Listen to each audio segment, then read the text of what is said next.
Hello. So this is going to be some videos that we're doing for the Karty book. We've recently switched. So with that, the material's the same. However, the Karty book rearranges the material. So if you watch the old videos, it's still going to be the same material, just in an opposite way. But if you're using the Karty book this year, these are going to be the ones that you're going to want to look at with that. So.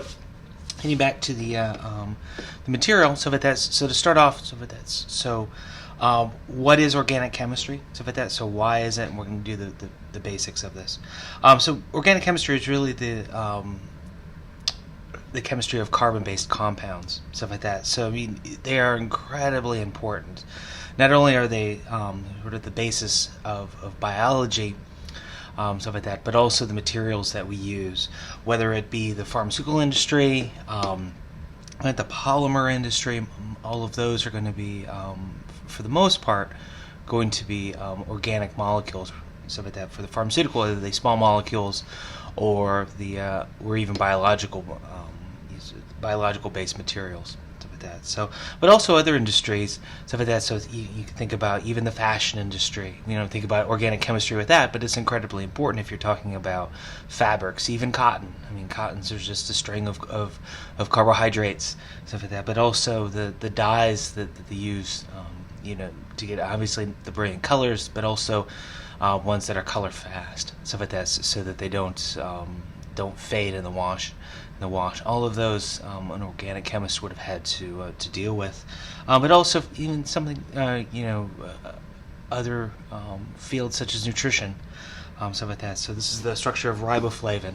So a lot of the vitamins and whatnot that we consume, those are all organic molecules, stuff like that. So it is important to understand this topic because it touches so many lives and so many careers, stuff like that. But on a more practical level, what organic chemistry does is it's really about problem solving, stuff like that. So that's why medical schools like it, is because in organic chemistry, what's going to happen is you're going to get some material, and it's going to be presented to you on a test in a slightly different way, and can you work through it? Can you problem solve your way to the answer and stuff like that? And so and that's why a lot of graduate schools like to see how you did in organic chemistry. It's sort of one of those common.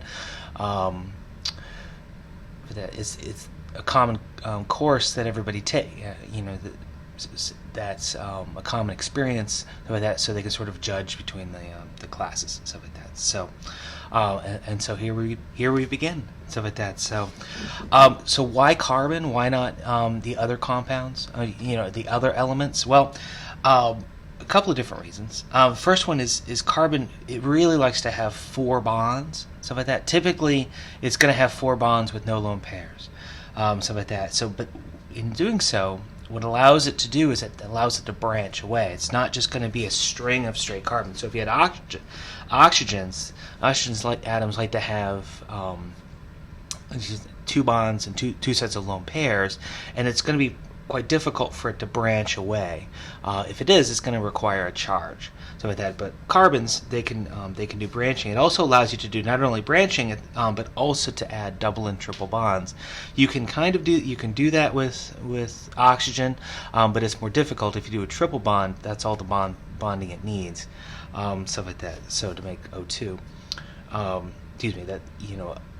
for things, I'm sorry, CO, stuff like that. So that'll do a triple bond, but you can't really do much beyond that, stuff like that. But here for carbon, you can do carbon-carbon double bonds, you can do carbon-carbon triple bonds, and then continue the material. And you can do extensive branching. Now, this is compared to the silicon bond. The carbon-carbon bond is actually quite strong. So it's certainly stronger than the silicon bonds. So that also helps, in the overall stability of the molecules.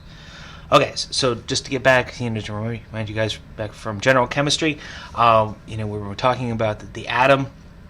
Right, so with that, so we have the nucleus in the middle that contains the protons and neutrons, with the electrons whirling around on the outside, and stuff like that. So most of the mass, right? So protons are positively charged, right? They're a mass of about 1 AMU. So with that, neutrons, they don't have a charge, but again, they're about the same size as a proton, but the electrons have the negative charge. They're whirling around the outside, but they have almost no mass. Stuff like that. So most of the mass is in the nucleus. What makes the atom is going to be the number of protons in that nucleus. All carbon atoms have 6 protons in them. Stuff like that. So if you have 7 protons in it, you're a nitrogen. Doesn't matter about the neutrons. Doesn't matter about the electrons. It's defined by the number of protons. But in this course, besides the fact that we're dealing with the individual atoms, what is really we're going to be talking most about is those electrons around there whirling around, because that's what forms the bonds between the atoms.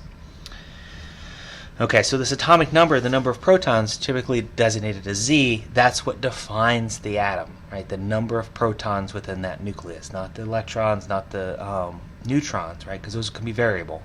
Stuff like that, but it's really the number of protons. Okay, so just as this is a reminder, an ion is anything that has charge on it. If you have a cation, it has a positive. The atom has a positive charge. If it's an anion, it's negatively charged. So just as a reminder for those, to get back there, because if it's been a while since you've had general chemistry. Okay, so the orbitals, these are sort of the shapes of the shapes that the electrons like to be in, stuff like that. So most people think of it as this sort of classic whirling around, and this is what they originally thought it would be, but it actually tends to be a lot more complicated than that, not surprisingly. Stuff like that. But really what they do is they can have different shapes, and what these shapes are really talking about the probability of it. We'll talk about that later, stuff like that. So they come in here and they start filling in around the nucleus, okay, and they have different shapes, stuff like that, different energy levels, different shapes. And so there's the first type are these s orbitals that have these that tend to have these sort of spherical, sort of what we sort of classically think. The p orbitals, sort of that, so the ability for these things to have the p orbitals have sort of dumbbell shapes, right? So with that, and then you have d orbitals, which have these sort of cloverleaf shapes to them. Okay, so what ends up happening is you have these shells. Okay, with that, so I know I'm up here at a table, stuff like that. But what they end up doing is it's the first number in here, so with that. So the first number is called the principal quantum number. Right, so with that, so if n equals 1, we can have what type of orbital can we have? We can have so with that, so for that we can have an s type orbital. We can have one type of orbital. With n equals 2, we can have 2 different types of orbitals. We have the s and p, and these the numbers out front. Those are the different types of orbitals, the different shapes. So s only has one shape. The p, there's 3 different types of shapes, and then for the 3, n equals 3, we can have the d orbitals, which they have 5 different types of orbitals. N equals 4, there's actually 4 different types, so we can have, and then the last one's an f, so that there's actually 7 different shapes of f orbitals, stuff like that. So with this, what ends up happening for n equals 1, we can have a total of 2 electrons, okay? Because with the s orbitals, we can have, there's just one different type of shape, okay? So, and in there, we can actually put 2 electrons, okay? For the p orbitals, we can have the px, the py, and the pz, okay? And here we can have 6 different types of 6 electrons. In the D, there's actually 5 different ones, and so you can have a total of 10. In the F, you can have 1, 2, 3, 4, 5, 6, 7. You can have a total of 14. Each orbital shape, shape can have 2 electrons within it. Okay, so n equals 1, and that level we can have a total of 2 electrons because you just have those 2. N equals 2, you can have both the S and P, right? So you can have 2, and here you can have 6, right? So you can have 2 and 6, okay, for a total of 8. On this third level, you can have 2, 8, and 10, so with a total of 18. And for n equals 4, you can have a total of 2, 4, 6, or 2, 6, 10, and 14 with a total of 32. Okay, I wouldn't wear two, so about that. Okay, so how do these things fill up, right? So with that, and the way that you fill these things in is actually you can take a look at the periodic table.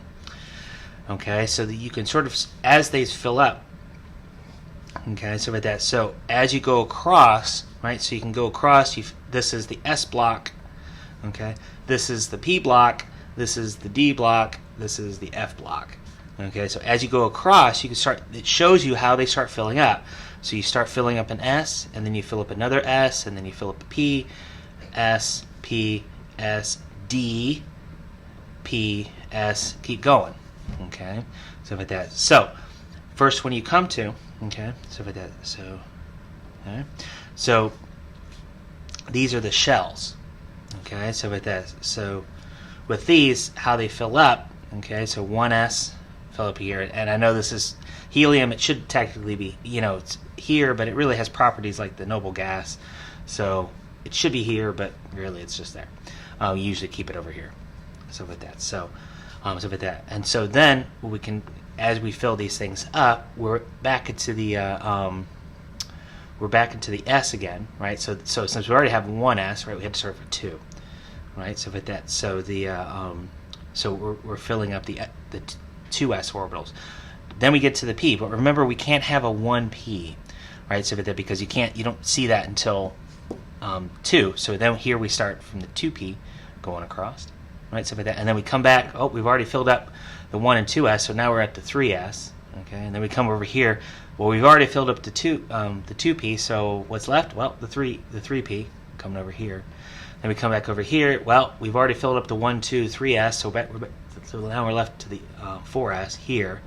And then we get to the D. Okay, so the lowest possible place we can start with the D is the 3. So actually it hops down to the 3D. So with that, you start filling those up, and then you get back to the P. And since we've done 2, 3, and 4, we get back to here, 4P, and then you keep going. Okay, so with that, so you can just go across in the periodic table. This is the first type you come to, so it's an S. This is the second type you come to, the 2P, and this is the third type you come to, so you start with 3D, and this one's 4F. I always remember this one, right, because 3D, like three-dimensional, but 3D, that's how I remember it, something like that. But there's other ways you can think about it. Okay, so with the increasing shell number, okay, so with that, so you want to fill up the lowest quantum number you can first, right? So the 1s orbital, right, is the lowest, the 2s and versus 3s. So it's going to fill up the 1 before it fills up the 2, which is going to fill up the 3. Okay, they're higher energy and they're also larger. Okay, so nature is inherently lazy. It wants to fill up the lowest energy first. Okay, so it's going to fill up the 1 before it fills up the 2. Okay, and even within a shell, the S, the P, the D, and the F are all lower energy. Stuff like that. So, okay, so a couple of different things. Okay, so how these things are filled up. Okay, so the electron state, right, that's the most stable system where everything is the lowest possible state first. Okay, stuff like that. So it's governed by a couple of different principles here, stuff like that, but principles or rules, I'm not going to ask specifically about them, but you know how to apply them. Okay, the first thing is 2 electrons per orbital, right? So with that, so within an orbital, within a shape, okay. So the P has 3 different shapes. Okay, each shape has 2 electrons, and they're going to have opposite spin, so up and down. Okay, so with that, so each shape is going to have 2 electrons, each with an up and a down. Okay, now Aufbau principle is the lowest energy orbital is filled first, and that's what we've been talking about, right? The 1s fills up before the 2s. Okay, the S fills up before the P because the lowest energy ones fill up. But if you go across that periodic table, you're going to be fine. Stuff like that. So that's how you fill them up. Okay, the last one is Hund's rule. The orbitals are filled with 1 electron before they pair up. Okay, so this is one of those things where, right? So remember, the electrons are negatively charged. Those if you try to put 2 negative charges together, right, they're going to repulse, right? Just like if you put magnets together, right? If you put 2 norths together, right, they're going to repulse. Okay, so the way that these fill up, right? So let's say you had if you're trying to fill up 2 electrons in the d orbital, they're going to go in 1 and 2. They're going to fill up like this before they fill up, before you have these pair up. So usually how I fill things up is you go up, up, up, up, up, down, down, down, down, down, as you want to, particularly for these last ones. Okay, so for that, because you do all the ups first and then you do the downs. Okay, that way you get it right. So for that, okay. So if you wanted to do sulfur, right? So like that. So sulfur has, you're looking at the periodic table, right? It has, right? So it has 36 electrons, something like that. So something like that. No,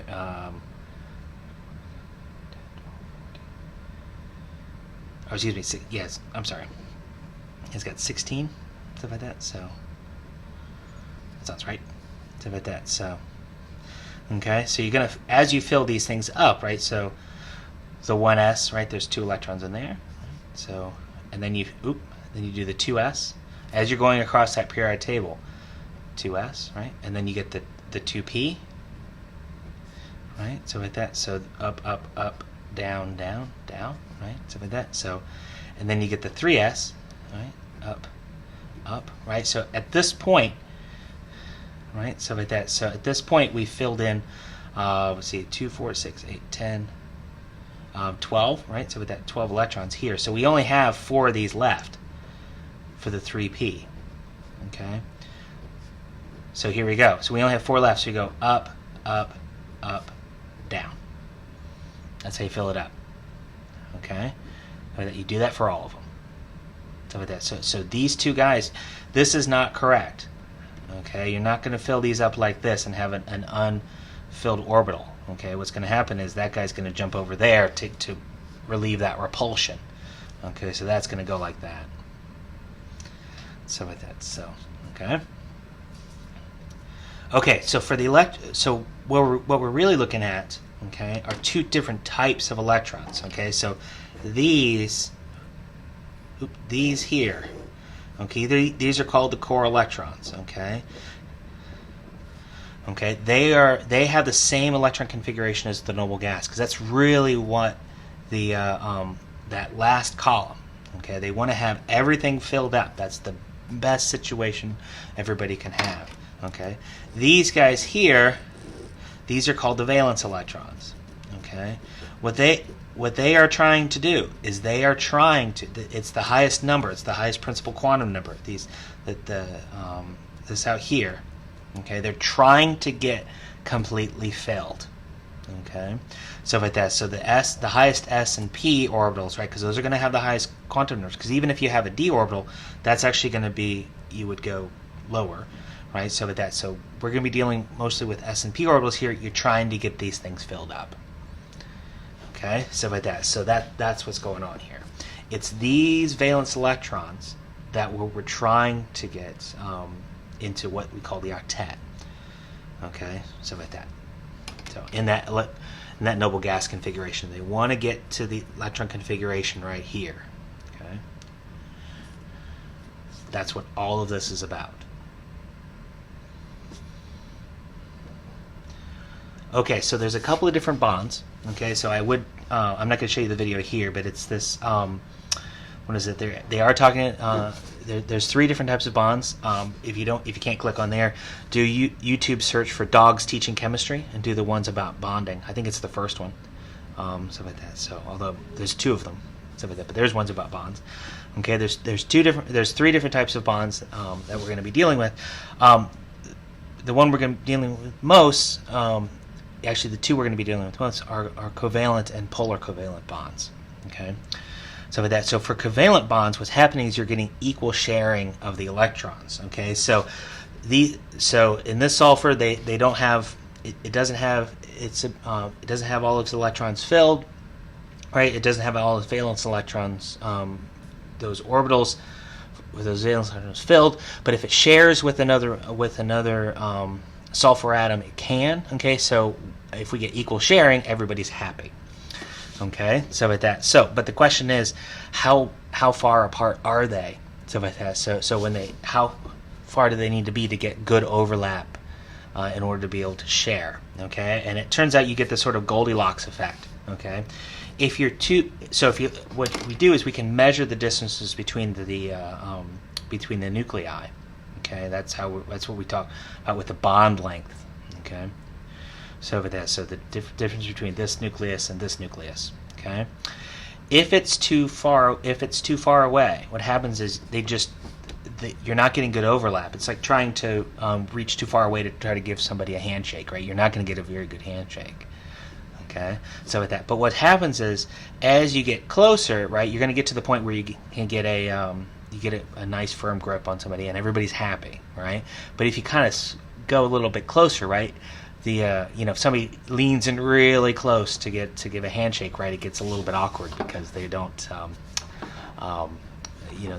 personal space issues, right? So like that, so they get a little bit peeved as well, right? So like that, so they actually repulse. Okay, and actually what's happening is that the positive charges in those nucleuses are starting to feel each other, and so they're going to be repulsing. So with that, so you end up getting this sort of Goldilocks where it's close enough that everybody's happy, you get good overlap within the electrons, but it's not too close where the nuclei, those positive charges in the nucleus, are feeling each other, something like that. So that's the bond length. Okay, so with that, so how much energy it takes to break the bond is actually how much you gain when you break the bond, stuff like that. So yeah, you sort of think about here, right? So if you go down a hill, right, you roll a ball, it's going to end up there because that's the most stable. Same thing happens here. You're going to get this sort of nice, most stable configuration. Okay, as a trend. Okay, as you start putting bonds between two atoms, the bond shortens. Okay, so with that, so if you have a single bond, it's going to be the longest compared. So if you have a carbon-carbon single bond, it's going to be long. If you have a double bond between it, it's shorter, right? And if you have a triple bond, where it's even shorter still. Okay, it's also stronger, right? It's going to be harder as you pile these bonds between them. It's going to be more and more difficult to break apart. Okay, if you have a one stick, right, it's easy to break, but if you have a bunch of sticks together, it's difficult to break that bundle. Same thing. But don't confuse bond strength with bond reactivity. Those are two separate things. Okay, so with that, so nitrogen, triple bonds are incredibly strong, right? That's the nitrogen gas we have in the air, right? It doesn't burn, it just sits there and does nothing. But carbon-carbon triple bonds, those are actually incredibly reactive.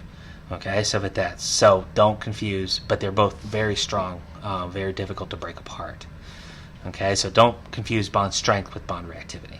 Okay, but the general trend, I'm not going to make you memorize these bond lengths because it can vary, stuff like that. But know the trend that single bonds are the longest, triple bonds are the shortest. Okay, so with that, so for Lewis structures, okay, so with that, so these were developed by Gilbert Lewis. Okay, so with that, and it's really a way to visualize how atoms are put together. Okay, within a molecule. Now with these, we're only concerned about the valence electrons, right? The core electrons could care less. They are completely filled up. They are in that noble gas configuration. They don't care. So it's really, we're just dealing with the valence electrons here. Okay, so you need to show the bonding and non-bonding electrons. So things like lone pairs, radicals, which are just single electrons. Okay, you need to show this. It's never a bad idea to go ahead and just get in the habit of putting those in. If you're going fast, you can maybe do away with. You can forego them, stuff like that. But it's when you're first learning these things, you really need to show them. Okay, so with that, and everything must obey this octet or duet rule. Okay, the duet applies to hydrogen. It only needs 2 electrons, right? Because if it fills its orbitals, it becomes helium. Everybody's happy. Okay, so with that. So, but otherwise, everything else wants to be have 8 electrons around it. Okay, so with that, so most nonmetals want 8 electrons. With that. So now, do be careful. Things in row 3 or below. So these are things like sulfur, phosphorus, and below. They can exceed this because they have the d orbitals available. add electrons in there, stuff like that. But things like carbon, nitrogen, oxygen, fluorine, they have to follow that rule. Okay, so like that. So. Okay, so for strategies for these things, okay, so with that, so you'll notice one of the things that happen. Well, actually, go ahead and write here because then you'll be able to see. Okay, you'll notice this trend. Well, for hydrogen, it only ever wants one bond. Okay, so with that, but if you notice, if you go across the periodic table, if you're looking at carbon, nitrogen, oxygen, fluorine, and then neon. Okay, what ends up happening is if you look at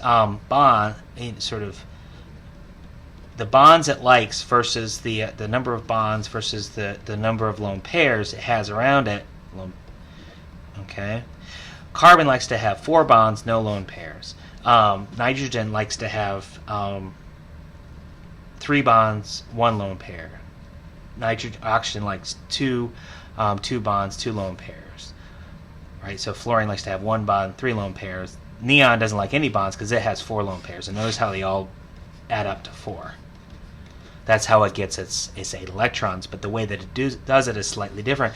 The reason why oxygen likes to have, right, so sulfur and oxygen are going to have the same electron configurations, and the reason why is, notice here, you have 2 lone pairs right there, 2 lone pairs, and so these 2 electrons here are available to for bonding. For nitrogen, you have 1 fewer electron, right? So take away that electron, right? So it would have 1 lone pair and 3 bonds, okay, available. Fluorine's going to have an extra electron beyond this, right? You're going to put an extra electron here, so it would have 3 lone pairs and then 1 electron available for bonding.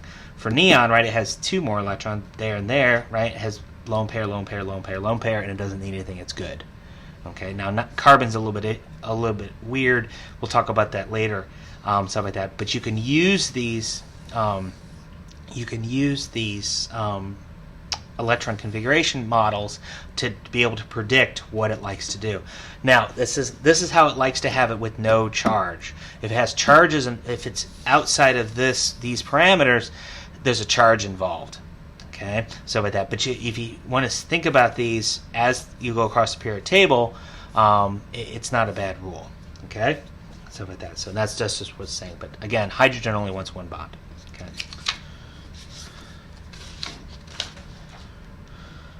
Okay, so knowing that, there, I'll leave this up here. Okay, knowing that, okay, so let's go ahead and draw this out. Okay.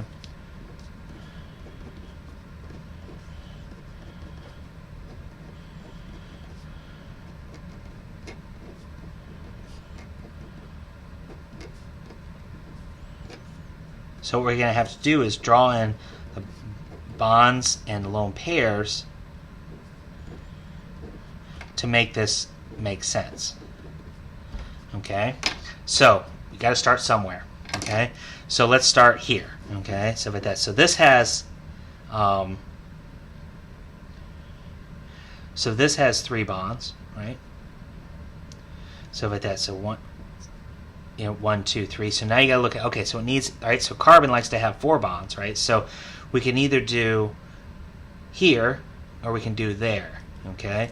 Well, we got to look at either side, right? So this nitrogen is going to want to have another bond and a lone pair, right? It likes to have 3 bonds and a lone pair. There's only 2 shown, no lone pairs, okay? This guy here, it also wants to have, right? It only has 3 bonds as well. So if we were to put a double bond here, right, it satisfies both of these carbons, right? So this carbon has 1, 2, 3, 4, and this carbon has 1, 2, 3, 4. Okay, so we're going to put a double bond there and we'll be okay. This carbon here, right, it has 1, 2, 3, 4, so it's fine. This carbon here has 1, 2, 3, 4, so it's fine. Okay, this carbon here, it only has 3 bonds, but again, this nitrogen only has 2 bonds, right? So if we put a double bond here, this nitrogen has its 3 bonds, right? And it wants to have a lone pair, so we can do that. Okay. So now this nitrogen is happy, 1 lone pair, 3 bonds. This carbon is happy, 1, 2, 3, 4 bonds. Okay. Now we couldn't have put that double bond there, right? Because that would give this carbon 5 bonds. We couldn't have put that double bond here, right? Because this carbon already has its 4 bonds. We do have a 5th bond.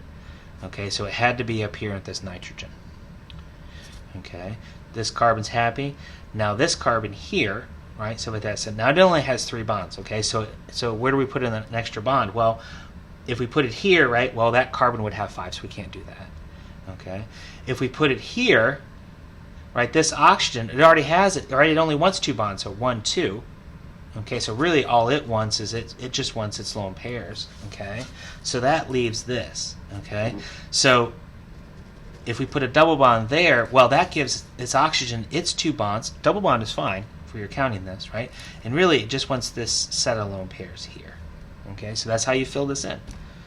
Okay, you have to sort of not only think about what the bond, the individual atoms is, but then also what its neighbors want, because we can't just fill in these bonds willy-nilly, because we have to follow the octet rule. Okay, so you have to sort of think about it beyond just that individual atom. You have to think about what's going on with the neighbor as well. Okay, so there we go. Okay, so electronegativity. Okay, so this is all about how much a particular atom wants an electron. Okay, so with that, so as it turns out, the closer you are to fluorine, the more electronegative you are. Now, you do not need to memorize these numbers. Okay, I don't have them memorized. So about that, but I do know the trend. I know the trend is the closer you are to fluorine, the more electronegative you are. Okay, and so if you go down this, so going down here, right, these aren't quite as electronegative as you go away. As you go across here, they aren't nearly as electronegative as you go across. Okay, so the fluorine is the most electronegative. Cesium down here is the least electronegative. Okay, except for the right. So with that, so okay, that's the trend. Okay, so with that, but if I gave you the numbers, okay, what you would do is you would say, okay. What you would say is, so let's say I had a carbon-nitrogen bond, okay? So with that, so here the carbon is 2.55, right? So with that, so the nitrogen is 3.04, okay? So this gap is what, it's about what, 0.51 or something like that? Oh, 49 or something like that. I think it's 49. So with that, so okay, so it's about 0.5. Okay, but you have to think about where is that? Which is the more electronegative atom? Where is the partial negative? Where is the partial positive? Okay, so the electron is going to want to be on the more electronegative side, the higher numbered side. So this is going to be more This is going to have more of a negative charge, and this is going to have more of a positive charge. Okay. Conversely, if you had, say, a carbon magnesium bond here. Okay, so here again is 2.55, magnesium is 1.31. Okay, so this gap is about 1.24, I think it is. Okay, but here now the carbon is the higher numbered side, so this is going to have the more of the negative charge, and the magnesium is going to have more of the positive charge. Okay. With that. So you have to be careful. It's not just looking at the numbers. That'll give you some relative between two, but you have to think about what those numbers mean, of saying what's going on with the carbon, what's going on with what's going on with the nitrogen. Same here, carbon, magnesium here. Okay, so it's not just don't look at the individual atoms, but rather what they mean. Okay. Because what happens is you get these what are called polar covalent bonds. Okay, so for here you've got you're between two nonmetals. Okay, so there is going to be some sharing, but it's unequal sharing. Okay, and so this isn't an actual positive charge, and so what ends up happening is this is a partial positive charge, because the electrons, they're not shifted all the way over. What's happening is they're just spending more time on the nitrogen. Okay, so this ends up being a partial positive, and this ends up being a partial negative. Okay, and we designate that as a small delta plus or delta minus. Okay, it's a partial negative, a partial positive. Okay, and this is what drives this. A lot of the chemical reactions in organic chemistry. Okay. The other way that you can do it is you can have this arrow, and what ends up happening is the arrow goes towards the negative. Okay. But you do this crosshatch here that's by the positive, and I've always thought that crosshatch looks like a plus, so you know which side is going to go on the positive side. So the positive side goes on the crosshatch, and it goes towards the negative. Okay, so you can do either one. I don't care. Okay, but for ionic bonds, what happens is you end up getting a full transfer of those electrons. Okay, so these are typically between metals and nonmetals. Okay, you get a complete transfer of those electrons from the metal onto that nonmetal. Okay, there are a couple of exceptions, hydroxide and ammonium, so like that, but those act just like any other sort of, they behave very similarly to a metal, stuff like that. So, okay, metal, non-metal. Okay, so formal charges. Okay, so this is a sort of a construct of the Lewis structure itself. Okay, so this is really what we're doing is we're accounting for the what the electrons are doing. Okay, so like that. So the gain and loss of the electrons. Okay, so in general chemistry, we're talking about oxidation states and is it a plus charge and a minus 2 charge and what the electrons are doing. Okay, I tend to not do that because it becomes a little more complicated in the for organic chemistry, so like that. And so what I do is this is one of those few calculations you want to remember. Okay, so what ends up happening is formal charge. Okay, is really the starting valence electrons. Okay, so what do you have in the periodic table? Okay, and then you subtract what is the electrons now. Okay, and what you end up doing is in a bond, a bond is actually going to be 2 electrons put together.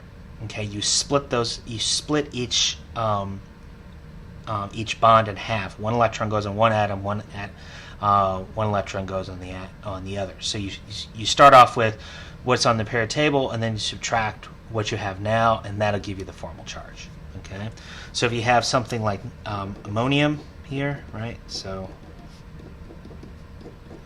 okay, so each bond is 2 electrons, right? So I'm going to put 2 dots, 1 for each electron. Okay, and we're going to slice that in half.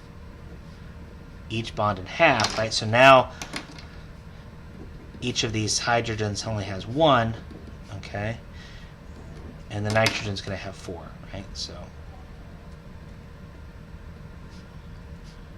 okay, so for the hydrogen, right, if you look on the periodic table, right, so if you can just count over, the hydrogens have 1 electron, right? How many does it have now? Well, it has 1. Okay, so the formal charge is going to be 0. For the nitrogen, it has 5 valence electrons, so you just count over on that row. 1, 2, 3, 4, 5. Okay, how many does it have now? Well, it only has 1, 2, 3, 4 around it. Okay, so that means it's plus 1. Okay, so that means that this nitrogen here has a plus 1 charge. Okay, so the overall molecule, right? So 0, 0, 0, 0, minus 1. The overall charge on the molecule is plus 1.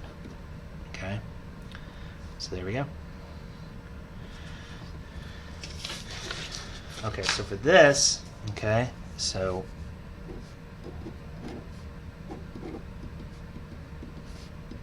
this is where it's good to show the lone pairs. Okay, so for right, so remember each one of these bonds, right, is 2 electrons. Okay, we're going to be slicing those in half. Okay, so with that, so it ends up if you separate this out, it ends up being here, carbon, oxygen, right? Right. These two are lone pairs, and then these two are from These two and those two are from that double bond. Okay, so that 1 electron from this bond, 1 electron from this bond. Okay.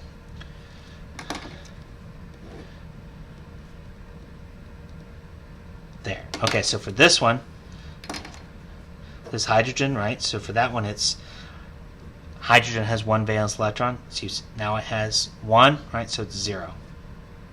Okay. That oxygen there, right? So oxygen, if you count over, there's 6 valence electrons. Now it has 1, 2, 3, 4, 5, 6 minus 6. So it also has a 0 valence. Okay. That carbon, right? If you count over, it has 4 valence electrons. How many does it have now? 1, 2, 3, 4 minus 4. So now it becomes 0. Okay, it has 0 formal charge. This oxygen here, right? If you count over on the row, it has 6 valence electrons, but now it only has 1, 2. Now it has 1, 2, 3, 4, 5, 6, 7. Okay, so that means its formal charge is minus 1. Okay, so that's how you calculate it. Okay. Okay, so resonance theory. Okay, so again, this is a sort of quirk of the Lewis structures. Okay, so the Lewis structures work really well, which is why we've used them for 100 years. Stuff like that, but they do have a couple of deficiencies. One of those is the formal charge. The other one is this resonance theory. Okay, and so when you draw out, so this molecule is called acetate. Stuff like that. It's what's in vinegar actually. Stuff like that. It turns out that if you look at the carbon-carbon double bond, if you look at carbon-carbon double bonds normally, okay, they are about 120 picometers bond length. Okay. Carbon-oxygen double bond, or single bonds, right, so 135, which is exactly, it's what we would expect, right, because single bonds are longer than double bonds, okay? But if you come in here and you look at the actual acetate molecule, right, instead of being 135 and 120, what you get are 2 bonds that are 127, okay? They're actually halfway in between single and double bonds, okay? They're almost like they're 1.5 bonds. And that's actually what ends up happening because this is one way that you could draw the molecule, but equally valid is you could draw the molecule like this. Okay, so what actually happens is it ends up being sort of a smear between the two, and it turns out you get this what's called resonance hybrid, where it's actually sort of a half bond that's sort of floating between these two. You have the single bond in there, but then you sort of have a half bond between them. The problem comes is resonance hybrids are really tough to draw, okay, so like that. And so what we do is we sort of say, well, we like this Lewis structure here, but we have to keep in mind the fact that that one is also equally valid, okay, so like that. So, okay, so we have to work on that. Okay, so when we're drawing these things, we have to think about some rules, okay, so like that. So the first one is you have to have the structure itself has to be valid, okay, so like that. And so so like that. So resonance structure, okay, so one thing is resonance structures, the atoms cannot move, okay, it's just electrons that move, okay, you can't move a hydrogen over from one atom to another. That means it's a different molecule. For resonances, it's only electrons that move, and the only times that they're valid to be able to move is if the atom that you move them from, they either have a part of a double or triple bond, they have a lone pair, they have a charge, and we'll talk about later why that is, stuff like that. But it has to have one of those. It has to satisfy at least one of those criteria. If it doesn't have that, then it can't participate in these resonance structures. Okay, stuff like that. So and this one here is sort of a legal statement, right? Stuff like that. So the individual hybrids are sort of imaginary, and there's only the resonance hybrid is sort of like the true hybrid of what actually is going on, stuff like that. And so if you kind of look at the duck-billed platypus, sometimes it kind of looks like a duck, sometimes it looks like an otter, but at no point is a duck-billed platypus actually what it is. What it actually is, it's a platypus. Okay, but sometimes when we're thinking about it, sometimes it's nice to think of them as an otter, and other times it's easier to think about them as a duck. All right, so like that for the point of being able to explain the chemistry, but what really happens is it's just a platypus, okay, stuff like that. So, okay, last thing is not all resonance structures are equal. Some are some work better than others, right? So the resonant hybrid may be closer to some other ones than others. Okay, so about that. So what you really want is the most stable one is going to be the one that has the most octets filled. Okay, so we want to have one filled, right? The most covalent bonds, and you want the fewest with formal charges. So if you can get away, so if you go from here to here, okay, so about that. So this Lewis structure here, okay. So we draw this out. Let me draw all the bonds, okay.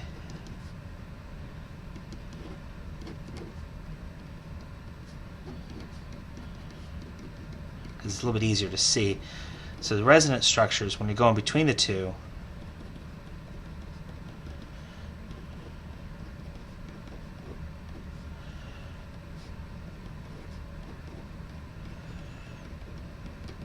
okay, so in this structure, right, so this guy, and this guy, they all have either their 4 bonds, they all have either 4 bonds here or 2 bonds and 2 lone pairs, right? So these 3, their octets are filled.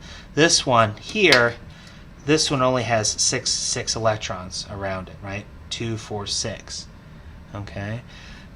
So you only have 3 that have their octet filled. And here you have this one's filled. This one has its 4 bonds. This one has 4 bonds and a lone pair. Yeah, it's charged, but it has its octet filled. This one has its octet filled. So here he has all octets filled. Okay. So this one is going to be the more stable of the 2. Okay. So with that, because yeah, they do have charges on them that you can't do anything about, but this one has its octet filled. Here in this resonance structure, it doesn't. So this is going to be the more important of the 2. Okay. Okay. So with that, so the electrons actually are delocalized between the 2. So with that, so but the more atoms, it does provide stability. Okay. So with that, the more atoms that bear the charge, the better. Okay. So with that, so you can sort of think about it as a 100-pound weight. If you only have one atom with that, one person with that weight, right, they're going to have 100, it's going to be 100 pounds for them. But if 2 people are carrying it, right, 2 atoms are bearing that charge, just like 2 atoms are bearing that weight, now it's 50 pounds each. Now it's not so bad, okay? But if you have 3 people working on it, well, now it's fine, right? So but then now it's 30 pounds, right, 30-some pounds. So but that's not so bad. So same thing with resonance structure. If you have 3 atoms that can bear that charge, even better. Okay, so with that, it stabilizes the molecule. Okay, it helps it out. Okay, all things, and it works even better, right? If they're when all of the resonance structures, okay, are basically equivalent to each other. Okay, so with that, so here it's benzene going from here to here, right? It's not, the molecule looks very similar to each other, right? There's not charges moving around, there's not that sort of stuff. It's just the bonds moving, and that's it. And they look very equivalent to each other. That provides a huge amount of stability to the molecule. Okay, and finally, all things being equal, the more resonance stabilization you can get, the more resonance structures you can draw, the better for the molecule. Okay, so with that, the better. Now, there's some caveats to that, but in general, a good rule of thumb is the more resonance structures you get, the better. Okay, now I do want to point this out. We do a lot of arrows in this course, and they all have very specific meanings to them. Okay, so with that, so if you have just a straight arrow with a barb, a double barb at the end, right? So with that, just like this, that just means a reaction has occurred. Okay, so with that, if you have arrows going left and right like that, okay, individual arrows, one going left, one going left, one going right. So with that, that's a reaction equilibrium. Okay, so with that, so now if you have a double-headed arrow, okay, so notice how I drew it here. That means that you're going between 2 resonance structures. Okay, so with that, so not to be confused with the equilibrium. That's 2 arrows. This one is a double-headed arrow. Okay, now a curved arrow means that you were showing electrons moving. Okay, so you hear this arrow pushing or curved arrow. things like that. That means electrons are moving. If you have a double barbed arrow, that means 2 electrons are moving. If you have a single barbed arrow, that means 1 electron is moving. Okay, so with that, so curved arrows have very specific meaning. They all, right? So with that, they all mean very specific things. Okay, so with that, so be careful. Okay, so strategies for drawing resonance structures. Okay, so what you need to do with these things is take a look at, there's usually going to be a charge involved, okay? And you have to, what you're going to want to do, okay, so let's take this for example, okay? So this carbon here has a charge to it, okay? So with that, so what you want to do is you want to take a look at that atom and say, what is it that what is missing? Okay, and so with that, so here, right, it only has 3 bonds. Okay, carbon wants to have 4 bonds. Okay, so what it's going to do is it's going to take a look at its neighbors and say, can you help me out? Okay, so for here, right, the hydrogen's not going to do anything. It has its 1 bond. It's fine. So it's not going to be able to participate. This carbon on this side, this carbon here has its 4 bonds, and that's it. And so it can't push electrons over to it, right? Because it doesn't have a double bond, it doesn't have a lone pair, it doesn't have a charge, so it can't participate. But it's happy, it's fine. So it has to look over here to this oxygen, okay, and say, hey, can you help me out? And what it does is it says, yeah, sure, I can help you out. I'll loan you. We can share one of these lone pairs. Okay, if I put that down there, what ends up happening is I'm going to turn my lone pair into a bond, right? Because you just need 2 electrons for a bond, right? I'm going to put this down here, okay? And now you've got your octet filled. I maintain my octet. Yeah, sure, I take the charge, but now everybody has their octet filled. Okay, so this oxygen is able to help this guy out. So usually what you're going to want to do is you're going to want to take a look at that atom that's charged, look at its neighbor, find out what it's missing. Is it missing a lone pair? Is it missing a bond? Okay, and then try to help it out, but its neighbors help it out. Okay, so with that. So if you have, so let's say you've got a, right, so with that,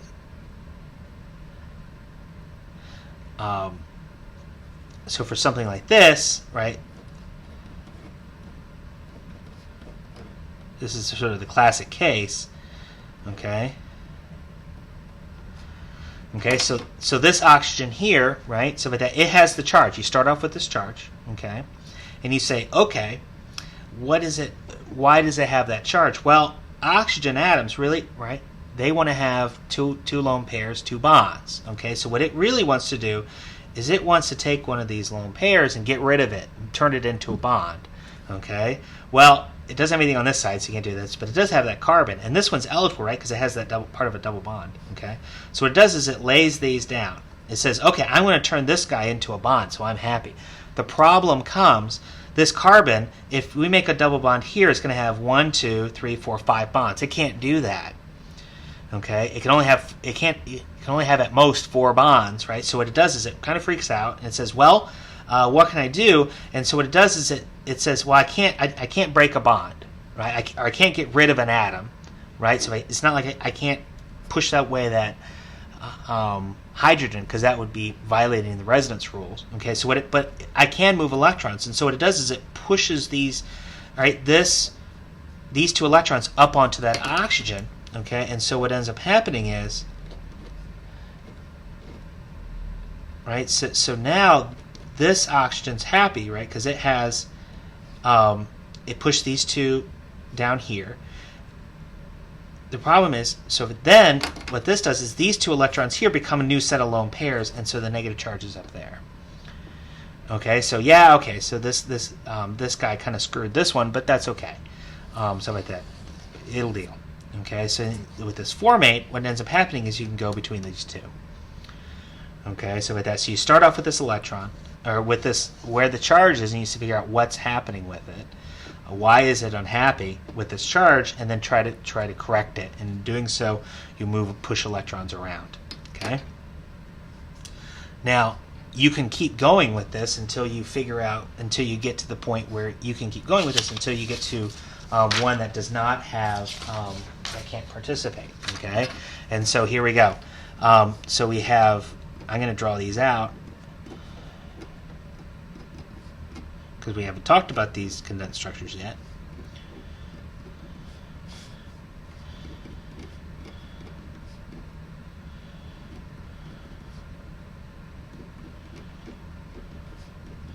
Now you take a look. Oh, let me go ahead and draw this out.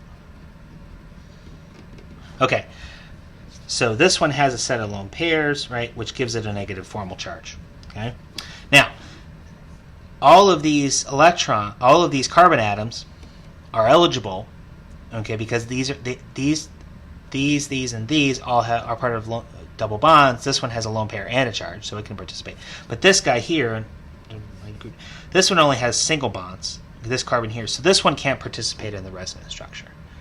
Okay, so here we go. So this carbon here, so once we get to here, then we're done because we can't push farther. Okay, so here we go. So this carbon here, right? It has 3 bonds and a set of lone pairs. Okay, so what does it really want? It wants to have 4 bonds. Okay, so can't make a double bond here, can't make a double bond there. But if it lays these things down to make a 4th bond, okay. The problem is, again, this carbon would have 5 bonds. Okay, so it's got to get rid of a bond. So what it does is it pushes these 2 electrons onto that carbon. They still all have their octet, right? But it kind of screws it because now it has a negative formal charge. Okay, so you're going to see this issue of bonds turn bonds to lone pairs to bonds. Okay, you're going to see that a lot. Okay, so now the electron is there. Notice what happened, right? So now it's kind of screwed. Now it's got to figure it out. Now notice that we get this. Well, I'll talk about the skipping effect in a minute. Okay, now what's wrong with it? Well, it wants its 4th bond, right? Well, it could lay this back down and push those guys over, but that just ends up being the structure. So we're going to keep going down the ring, or going down this chain. Okay, so again, we're going to lay those down here to make a 4th bond, but again, that carbon can't have the 5th bond, so it pushes those guys there. Okay, so again, we're going to go draw this out.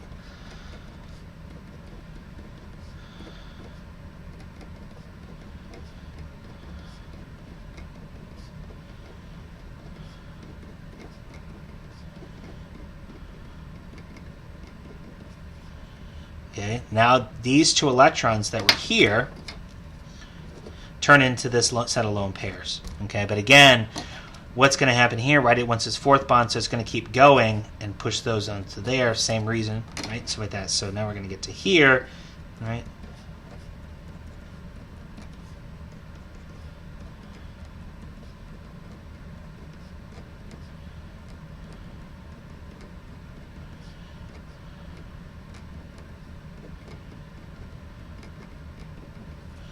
Okay, so now these lone pairs were this bond here. Now, it'd be nice if we could just go there, right? But this carbon isn't eligible. Okay, so we're at the end of our line of eligible carbons, right? And so we're done. That's all the farther we can go. Now notice how we had the skipping effect, right? So we had here, we skipped in, ended up going here. We skipped this one and the charge went here. We skipped this one and the charge went here. You're going to see the skipping effect a lot. Doesn't know, I mean, you know, there's times when we'll get to it when it doesn't happen, but lots of times it will. You get a skipping effect. But then you also have this double lone pairs to bonds, bonds to lone pairs to bonds, bonds to lone pairs. Okay, you're going to see that a lot. Okay, there you go. Now the other thing that you can do, right? So with that, so if you want, is to, again, you can move electrons around, right? So with that, so if you have this this issue here.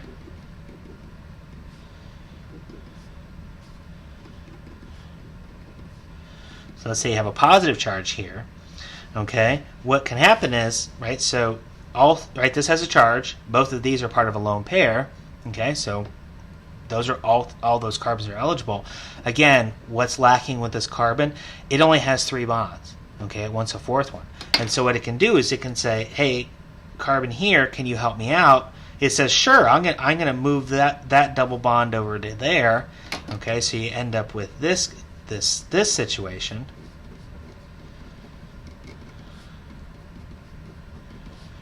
The only problem is now you're screwing this carbon here, right? Because now it only has 3 bonds. Okay, so with that, so you can move electrons over, but again, you get the skipping effect where you skip this one and push that positive charge over there. Okay, so with that, so.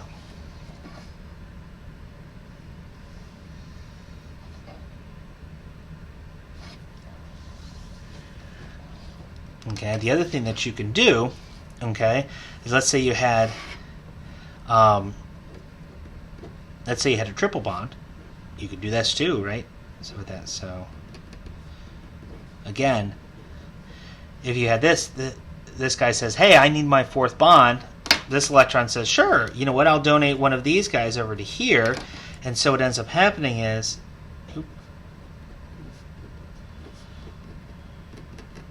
okay. So with that, so now this has its 4 bonds, this has the 4 bonds, but this carbon here only has 1, 2, 3, so now it gets the positive charge. Okay, now it gets screwed by this one's actions, right? But again, you have the skipping effect. You skip here and you go here.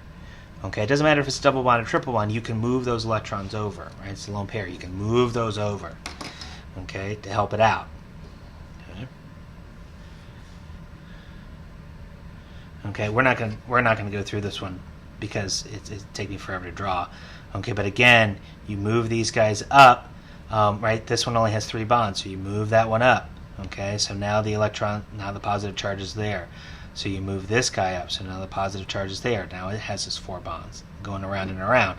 Okay, if you do this again, okay, so push this around, right? So with that, so you would just get back to this structure here, which is just that. So with these ring structures, what ends up happening is you either get to the end of the line, okay, or you get back to the point where, well, if I drew it again, I would just get back to one of those original structures. So that's how you know that you're stopped. So you wouldn't actually need to draw this one. Okay, you would just need to draw 1, 2, these 4. Okay, this one isn't needed because this one is the same structure as that. But notice how it goes around and back to here, and you keep going. So where do we stop? Well, when we start replicating, or excuse me, duplicating the one of the previous resonance structures, then you know you're done. Okay, now the other thing that can happen is we sort of talked about this before, is if you have a lone pair next to a charge, and unfortunately I'm going to have this, so what will happen is, so let's say you had this, and a positive charge here, set of lone pairs, that's just what's talking about here, right? So this one needs its octet. It only has 3 bonds. It wants that 4th bond. So this oxygen can come down and say, okay, I'll help you out. Okay, and so again, you're going to have this situation here, right? This one isn't eligible, right? Because it only has single bonds, right? But now that positive charge is there. Now here, when you donate these guys down, the charge doesn't skip. Okay, it just goes over 1. Okay, but it's helping it out.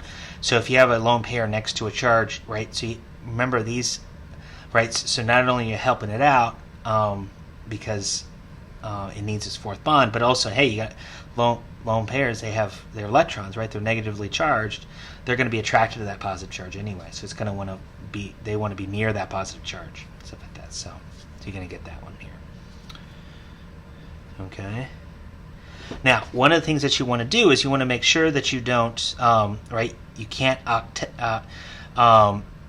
you're going to want to make sure these things are valid, right? You can't just, like in this structure here, right, if you move it, when moving this one, if you move 1, right, you have to make sure that it doesn't violate the octet, right? So you can't have a situation where a carbon is here where it has 1, 2, 3, 4, 5 carbons, right? What would end up having to be is you'd have to push those electrons away. You can't violate that octet rule. Okay, so you have to keep going around until make sure that you're not violating things. Okay. Okay, so this is a sort of a shorthand notation, sort of that. So we already talked about what is it? With 0 formal charge, right? Carbon X 4 bonds, nitrogen 3, oxygen 2, the halogen's 1. Okay, if you give it an extra set of lone pairs, right? You've given it an extra electron, right? You've given it an extra negative charge. What's happened is it would be a negative formal charge. Okay, if you take away a bond or take away a set of lone pairs, right? So now it doesn't have a lone pair, right? So for that, so it becomes a positive charge. Now instead of having one lone pair, it doesn't have any, right? So for that, this is going to have a positive formal charge. Here it has two lone pairs. Now it only has one, right? So with that, positive charge. Instead of three sets of lone pairs, now it only has two positive charge, positive one. Okay, so with that, so sort of start thinking about this. You'll get better at this. These will come more natural to it. But this is a nice little chart as a sort of reminder for where these formal charges is. You could go in and just calculate them right from the calculations. But if you want a quick reminder, you can sort of think of it like this. Okay. Okay. So for these, they're what are called. We have two different ways of drawing them, and you've seen this already within the chapter. You have what are called condensed structures, and then we'll talk about later what are called. The book calls them line structures. I call them skeletal structures. I think skeletal is kind of a neater name, so that's what I did. Okay, so for condensed structures, what we're doing is when you saw me draw them out here, right? It took a while to draw these things out. Okay, so with that, and chemists, they don't. They're generally in a hurry, and so there's ways of sort of condensing it, stuff like that, so that it's easier to draw. It's quicker to draw. Okay, so with that, so the way what this is based on, okay, is the sort of understanding that if you have a string of carbons, okay, they're going to be all bonded together. And if you don't draw the bonds, you can assume that they're single bonds. Okay, so with that, and so what you do is you say, okay, let's say I've got this. If I draw it out like this, what we're going to say is these things that are written after it are on that carbon. Okay, so these hydrogens are on that carbon. These hydrogens are on that carbon. These are on there, and those are on there. Okay, so with that, each of the carbons are bonded together. Okay, so with that, but what's written after, slightly after, or it's written after it, is bonded to it. Okay, so like these hydrogens are here, these hydrogens are here, or excuse me, these hydrogens are here, these hydrogens are there. Okay, now if you're going away from these things, you need to show it. Or alternatively, what you can do is you can put it in parentheses, and so now all of that, the hydrogen and what's in the parentheses, is on that carbon. You'll see me do that sometimes too. Okay, or you can just show that it's branching out from it. It's going away from this sort of main stretch of atoms here, right? And you can just show the bond there. Okay, so with that, so it's outside of that normal plane. Okay, so with that, you can either show it like this, or you can put that whole group in parentheses and say, yep, that's attached there. Okay, depends on how big it is. Okay, parentheses are good. Now, if you have a double bond or a triple bond in here, okay, you have to show it. If a bond isn't shown, it's assumed to be a single bond. Okay, but if you have a double bond, you got to show it. Okay, or people are going to get confused, saying you were missing hydrogens there, something like that. So, okay, so here's what we got. So, okay, so usually what you're going to want to do is you're going to want to start with just putting out that let me just draw this out. Okay, go ahead and put out the carbon chain, and we'll do it like this first. Okay, now if you're going away from this plane, you're going to definitely put a bond there. Okay, so here we go. So for here, right, these guys are attached to that carbon and onto this carbon, so we're going to do 3 like that. Okay, this guy here is attached this way. Well, this one here is, but we're going to say that's away from that plane, right? So that's going to be there. These two are attached to that carbon, so it's going to be H2. These two are attached to that carbon, so this would be H2. These 3 here are attached to that carbon, so it's going to be here. These 3 there are attached to that carbon, so we're going to have it like that, and there you go. Alternatively, what you can do is you can put that down there in a parentheses, and you can say CH3, CH, put it in parentheses, and that means that whole group is attached there. This whole group is attached there. Okay, CH2, CH2, CH3. Okay, you can do it either way. Okay.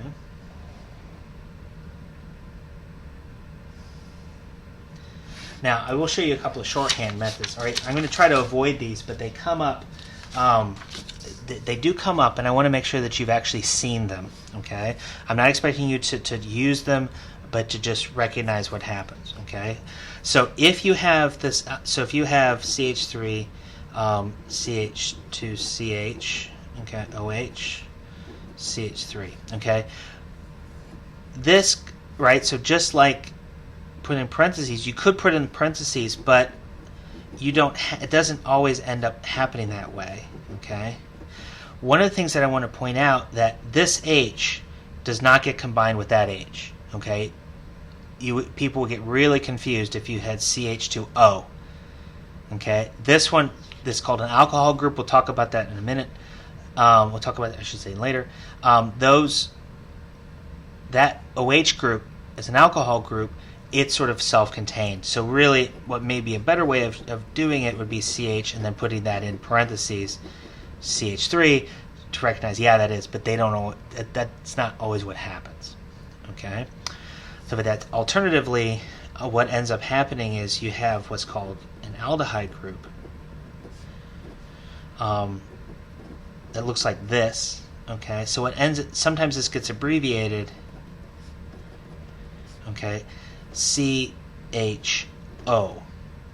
Okay, so this group here is this group here. Now, you say, like, well, why isn't it O as an oxygen and a hydrogen?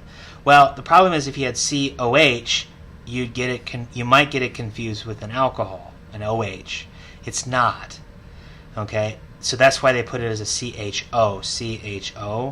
Okay, to help keep you from getting confused that it's an alcohol. Again, this is sort of one of those things. Again, I'm not going to do that to you, but it comes up, and I want you at least to be aware of it, stuff like that. So that this is an aldehyde group, which again we'll talk about that later, stuff like that. But it's going to be, it's listed typically if you're doing it a straight condensed structure as a CHO. Okay. Alternatively, if you have something like this, that's a 2.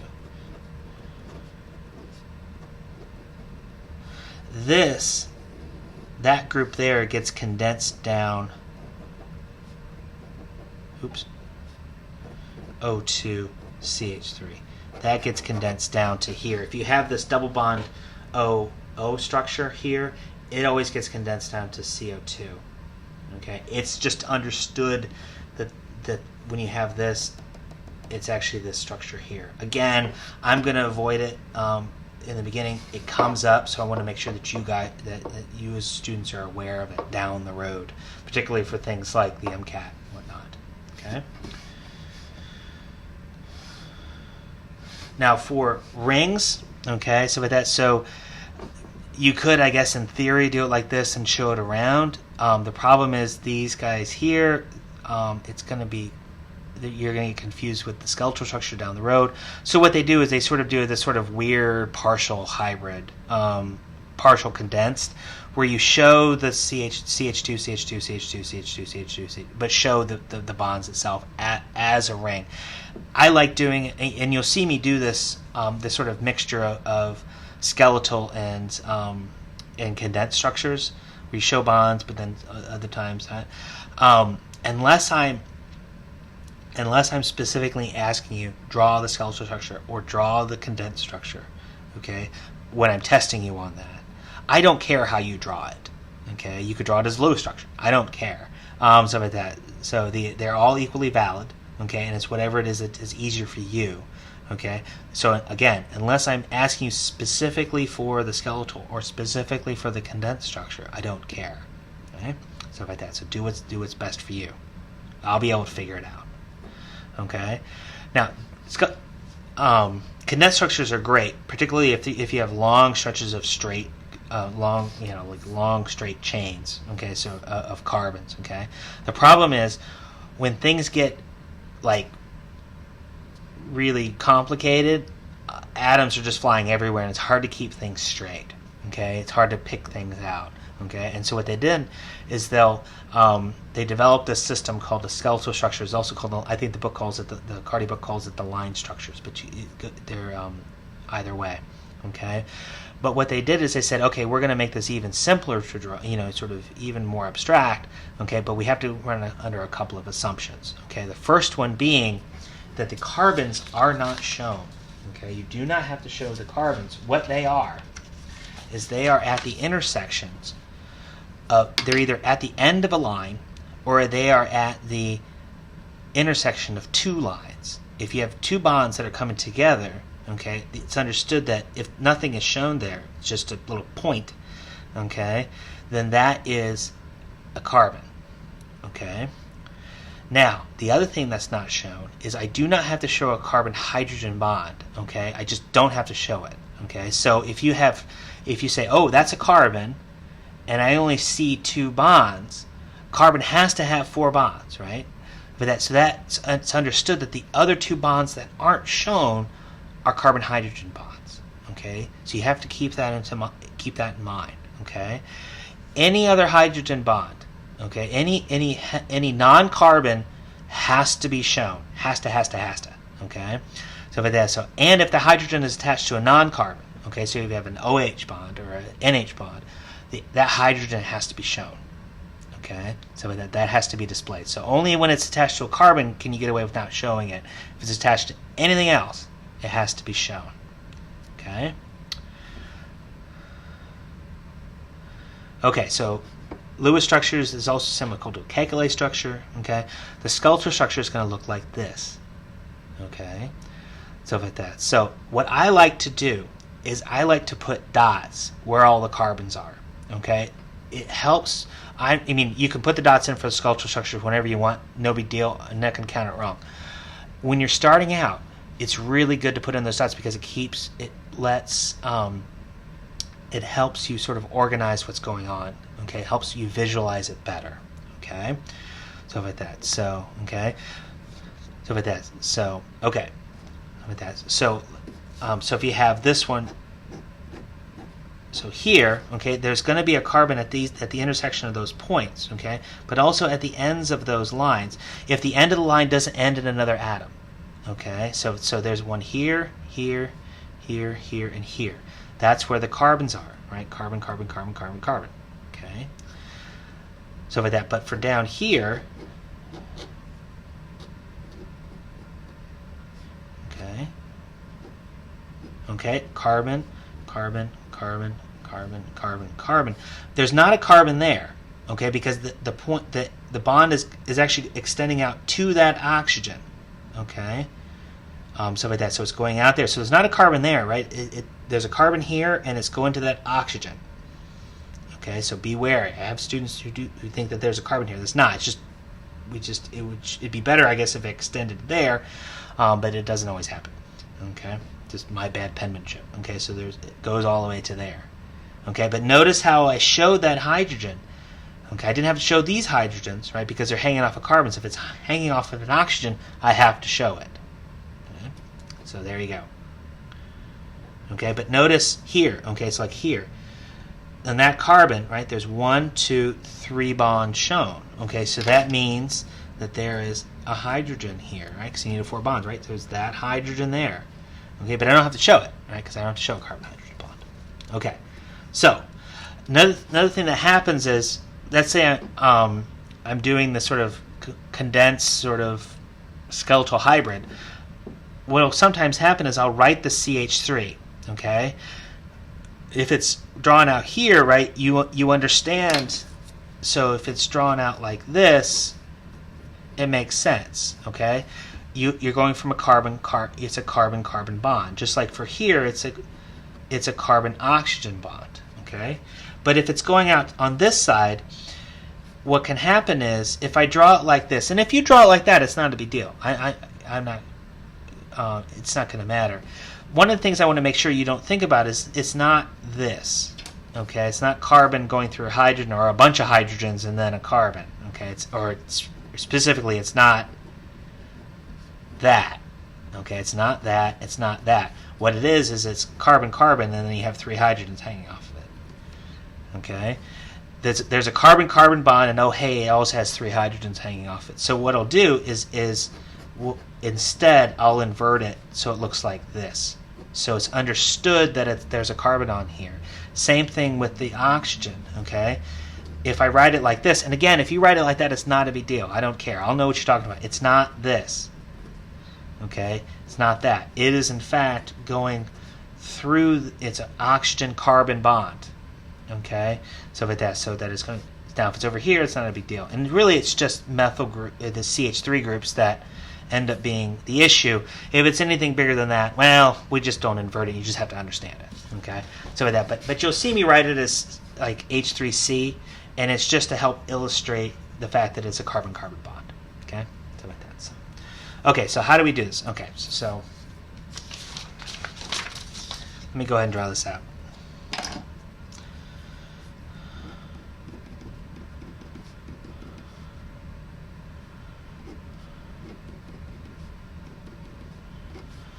See, so when you have a Lewis structure like this on a complicated molecule, what can happen is things can kind of hide. Okay, so things like that fluorine can if I had like a fluorine here, right, it might get buried, or fluorine here, it might get buried in the sea of hydrogens. Okay, so with that, so that's why we like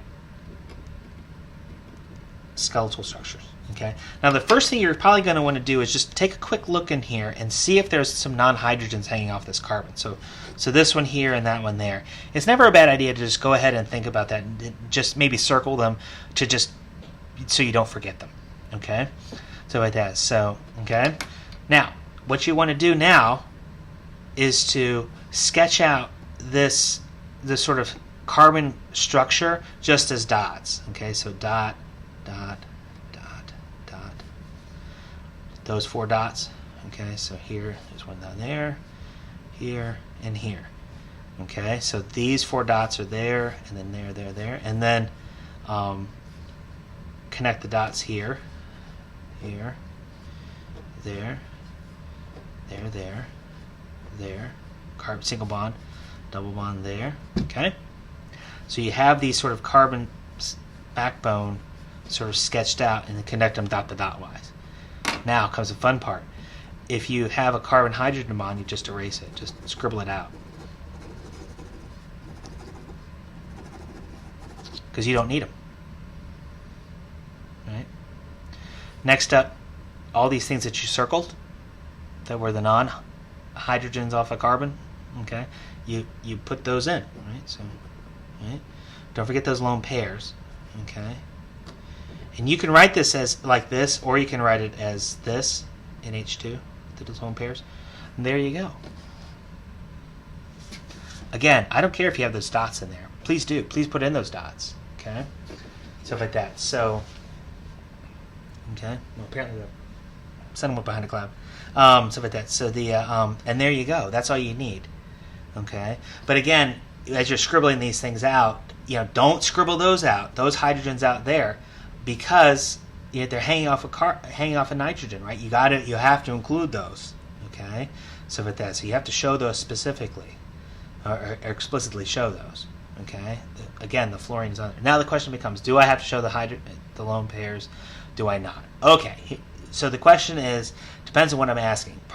Definitely for the beginning, if I ask you in the question to put in those lone pairs, you definitely want to put them in. If I don't specifically ask you to put in the lone pairs, you don't have to. That said, it's a good idea to go ahead and put them in. Okay, it's a good habit to get into. Okay, so with that, so I would suggest put them in. Just get in the habit. We're going to use those electrons down the road. Okay. Okay. Now, I think this is the last part. Functional groups. Okay, so this is where the magic happens in chemistry. Okay, so the first thing you have to think about, though, are just the regular backbone for these things. Okay, and these are what are called alkanes. Okay, so these are just general carbon-carbon, just molecules with just carbon-carbon bonds. Okay, doesn't matter if they look like that or like that. These are the skeletal structures. So, but obviously, so with that, they are they're generally unreactive. We actually use them as solvents usually because because they won't react with the chemicals that we put in them. So like that, we can, however, burn them, right? So like that, so they're our main source of petrochemical sort of fuel stocks, right? Those are alkanes, okay?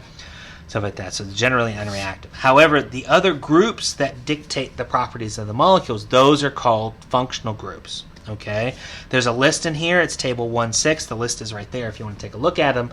But you're going to need to know those lists. You're going to need to be able to pick those things out from a molecule. Okay, stuff like that. So what I'm going to want you to do is I'm going to want you to circle it and name it. Okay. Stuff like that. So here we go. So we have this molecule here. Now I'm going to give you sort of an artificial molecule, just so there's no quirks about it. Okay, so like that. But this is one that came up. Okay, so this is a molecule called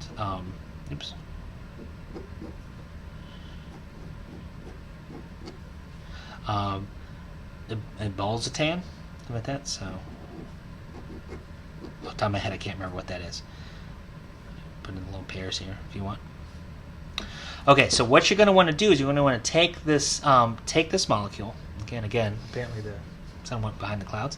Right, so that you're going to take that molecule. Okay, here, let me turn on. There we go. You're going to want to start at one end of the molecule, and you're work your way to the other side. Okay, easy for me to say. Okay, so here we go. So this one here. Okay, so this. Now I'm not going to have you do this because I think if you can't pick out benzene by the end of the course, you're in big trouble. So like that. So this right here, this is actually an aryl group. Okay, I'm not going to have you pick it out of my molecules, but it's something that they show in the course. It's a hexagon with alternating double and single bonds all the way around. Okay, so this is an aryl group here. Okay, we'll talk about that more later, stuff like that. But that has some very interesting properties to it. Okay, now for here.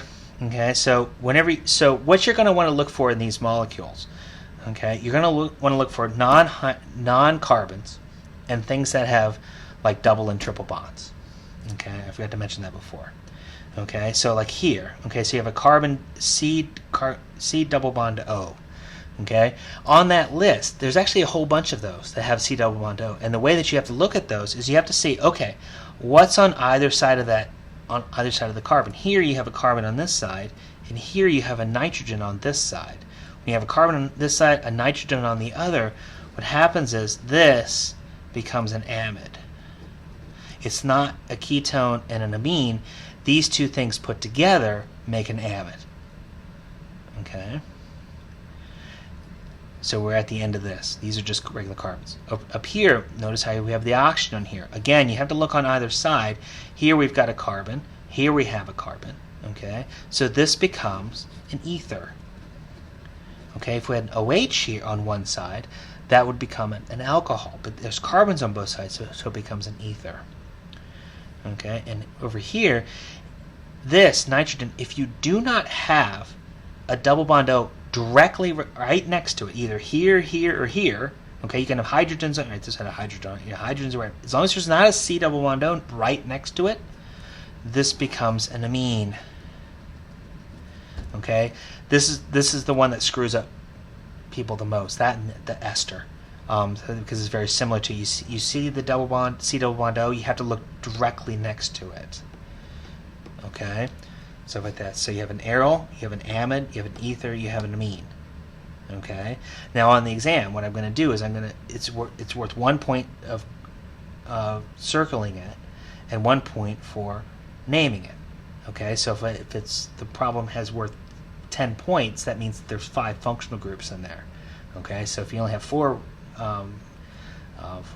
found, then you should realize that you've missed one. Okay. Stuff like that. So okay, so here's another one, monoleucostat. Okay, so for here, this is more what I do is you can include the alkanes, cycloalkanes, which are rings. So like, we'll talk about that later, but that's actually a ring there as a cycloalkane, stuff like that, and benzenes. Okay, so here we go. So this is singular. that wedge there, don't worry about that. We'll talk about that later.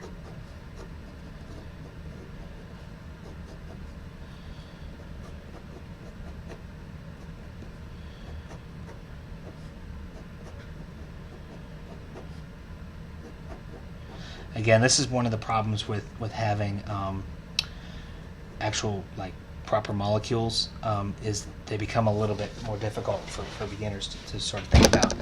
Mine's gonna be artificially made, stuff like that, so constructed, so there are these weird exceptions.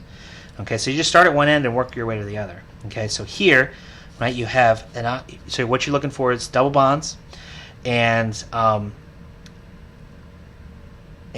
double and triple bonds and non-carbons. Okay, so you start at one end. So here, right? So with that, so here's an oxygen, right? One side you have carbon, one other time you have an H. Right? So you have an OH group. So this becomes an alcohol. Okay, you come in here. This is actually an aryl group here, right? Hexagon with alternating double and single bonds. Okay, but you don't have to, on mine you don't have to worry about that. I'm not going to put that on there. So you come along here, and then hey, we have a sulfur molecule. Okay, you have a carbon on one side, you have a carbon on the other. Okay, so that's a sulfide. Look at your list. Okay, come along here. That's actually cycloalkane. You don't have to circle that. If you did, I wouldn't count it. So I just ignore that you did it. And then here, okay, you have a carbon, C double bond O. Whenever you see C double bond O, alarm bells need to go off. Okay, because in here you got a carbon on one side and you have an OH on the other. Now, if it was an O and then any sort of other carbon, it'd be an ester. But with the OH, this becomes a carboxylic acid. Okay. Okay, so you ended that chain, but now we got to go down here. Okay, again, we have that. This is a benzene or an aryl group. We don't have to worry about that on my chart. But here, notice how we have a carbon-carbon double bond all by its lonesome. Okay, so that is an alkene. Okay, stuff like that. So now here we have a nitrogen, right? And there's not a C double bond O next to it, right? There's just a regular carbon on this side, regular carbon on this side. So this becomes an amine. Okay. Now the problem is, right? So you say, well, isn't that an alkene? Actually, because it's part of the ring, it's actually an aryl group. So again, I'm not going to deal with that. Just like there's an aryl group here. Again, this is sort of the complexity of it, of regular molecules makes this difficult. So I try to avoid that. Okay. So we're just going to kind of ignore these two carbons there. So this is again an aryl group here, and then here this is a halide. Now you're going to see this as an alkyl halide. That's fine. If you're to write that as a halide, you're going to write it as a chlorine. That's fine, or a chloro. That's fine. I don't care. Or a halogen. You can write it as a halogen. You can list it. All those halogens are all in that column. The fluorine, chlorine, bromine, iodine, stuff like that. Those are all the halogens or halides. That's fine with that. So there you go.